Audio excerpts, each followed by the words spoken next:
Start பண்ணி ஒரு 3 பாட்டு தான் பாடியிருப்போம்னு நினைக்கிறேன். அப்புறம் இங்க கேஆர்எம்ல இருந்து அட்மிஷனுக்காக வந்திருந்தாங்க.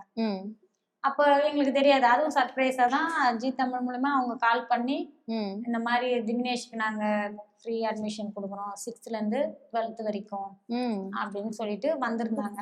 அதுவுமே எங்களுக்கு சர்ப்ரைஸா தான் இருந்தது. அது முன்னாடிலாம் எங்களுக்கு சொல்லலை எதுவுமே. அதுக்கப்புறம் நாங்க எங்க இருக்கோம் அப்படின்னு தெரிஞ்சுக்கிட்டு தான் அவங்க வந்திருக்காங்க. ஏன்னா ஸ்கூல் எங்க வேணாலும் கொடுக்க முடியாது இல்லையா? அவங்க எந்த ஏரியால இருக்காங்க அப்படின்னு பார்த்துட்டு அதுக்கப்புறம் பெரம்பூர்ல இருந்து தான் வந்திருக்காங்க அப்படின்னு சொல்லிட்டு வந்த உடனே அவங்க கேட்டாங்க. கேட்டுட்டு உங்களுக்கு ஓகே உங்களுக்கு விருப்பமா அப்படின்னு சொல்லிட்டு கேட்டாங்க. பேரண்ட்ஸ் தான் எங்களை கேட்டாங்க. ஓகே நம்ம வந்து படிப்பு தான் மெயின்.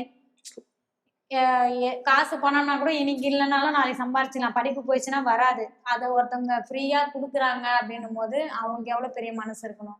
உண்மையாலுமே அந்த ஸ்கூலோட பெரியவருக்கு நான் ரொம்ப நன்றி சொல்லிக்கிறேன். திவினேஷுக்காக அவங்க ஸ்கூல்ல இருந்து அமைச்சு அவனுக்கு ஃப்ரீ அட்மிஷன் கொடுக்கணும், அவனுக்கு எதனாச்சும் ஒண்ணு பண்ணணும் நம்ம அப்படின்னு சொல்லிட்டு தான் அவங்க வந்து ஃப்ரீயா அட்மிஷன் போட்டு ஸ்கூல்லயும் நாங்க சேர்த்துட்டோம்.